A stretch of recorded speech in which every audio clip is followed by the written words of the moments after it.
আসসালামু আলাইকুম। গরিবানা রান্নাঘরে সবাইকে শুভেচ্ছা জানাচ্ছি আজকের রেসিপিটা দেখার জন্য। আমরা ফুরিয়ে যাওয়ার আগেই ঝটপট বানিয়ে ফেলুন এই আচারটা একদম কম উপকরণে। আজকাল যারা ব্যস্ততার কারণে একদমই সময় পান না, আজকের রেসিপিটা স্পেশালি তাদের জন্য একদম সহজভাবে শেয়ার করছি, যেন ঝটপট আচারটা বানিয়ে ফেলতে পারেন। এর জন্য আমি এখানে 1 কেজির মতো আমড়া নিয়েছি। প্রথমে আমড়াগুলো খুব ভালোভাবে ধুয়ে পরিষ্কার করে নিয়ে খোসাগুলো ছাড়িয়ে নিচ্ছি।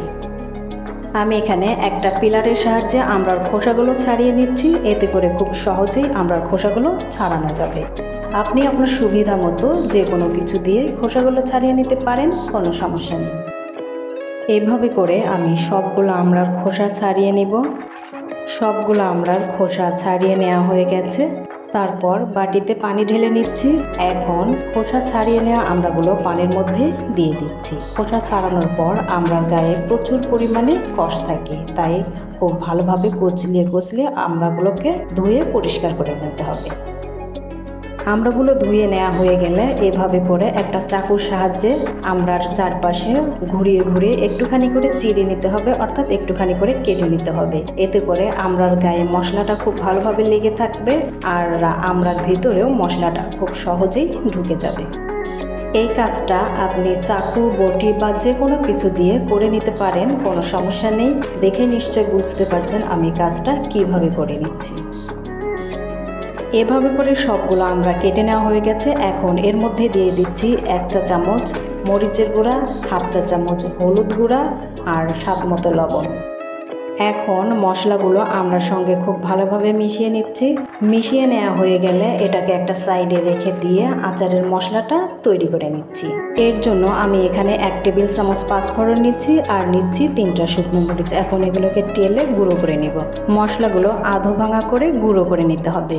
তারপর আচারটা বানানোর জন্য আমি প্যানে 1/2 কাপ সরিষার তেল ঢেলে নিচ্ছি। তারপর দিয়ে দিচ্ছি 3টা শুকনো মরিচ, 2টা এলাচ, 3 টুকরো দারচিনি, 2টা তেজপাতা আর কয়েক কোয়া রসুন। এখন এগুলোকে একটু নাড়াচাড়া করে ভেজে নিতে হবে। এখন দিয়ে দিচ্ছি মশলা দিয়ে মেখে রাখা আমড়াগুলো।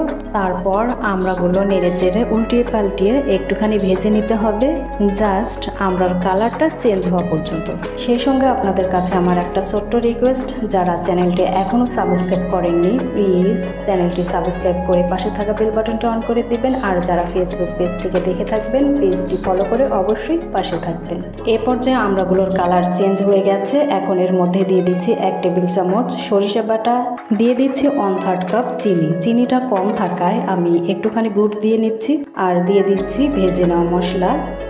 তারপর মশলাগুলো নাড়াচাড়া করে মিশিয়ে নিচ্ছি আর দিয়ে দিচ্ছি একটুখানি শুকনো লাল মরিচের গুঁড়া, কালারটা সুন্দর আসার জন্য। তারপর আমড়াগুলো নাড়াচাড়া করে নিয়ে মশলাগুলো একটুখানি কষিয়ে নিচ্ছি। কষিয়ে নেওয়া হয়ে গেলে তারপর দিয়ে দিচ্ছি 1 কাপ পানি। তারপর একটুখানি নাড়াচাড়া করে নিয়ে মশলাগুলো চারপাশ থেকে উঠিয়ে নিয়ে ঢাকনাতে ঢেকে সিদ্ধ করব প্রায় 15 মিনিটের মতো।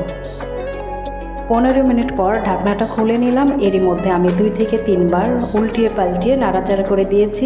দেখতেই পাচ্ছেন পানিটা একদম শুকিয়ে গেছে, শুধু তেল আর মশলাটা আছে। এরকম পর্যায়ে দিয়ে দিচ্ছি পরিমাণ মতো বিট লবণ আর 1 টেবিল চামচ ভিনেগার দিলে আচারটা অনেক দিন ভালো থাকে আর বিট লবণে আচারের টেস্টটা বাড়ে। এখন একটুখানি নাড়াচাড়া করে নিয়ে চুলা থেকে নামিয়ে নিতে হবে, কারণ ভিনেগার দেওয়ার পর বেশি সময় জাল করতে হয় না। এ পর্যায়ে আচারটা পরিবেশনের জন্য একদম রেডি হয়ে গেছে। দেখেই বোঝা যাচ্ছে কতটা টেস্টি হয়েছে আচারটা আর অনেক বেশি লোভনীয় মনে হচ্ছে। আশা করছি আজকের রেসিপিটাও সবার অনেক বেশি পছন্দ হবে। পছন্দ হলে একটা লাইক, কমেন্ট, ফ্যামিলি, ফ্রেন্ডস এবং প্রিয়জনদের সঙ্গে বেশি বেশি শেয়ার করতে ভুলবেন না। আপনাদের একটা লাইক, কমেন্ট, শেয়ার আমাকে সামনের দিকে এগিয়ে যেতে অনেক বেশি অনুপ্রেরণা যোগাবে। সেই সঙ্গে সবাইকে ধন্যবাদ জানিয়ে আজ এখানেই বিদায় নিচ্ছি। আল্লাহ হাফেজ।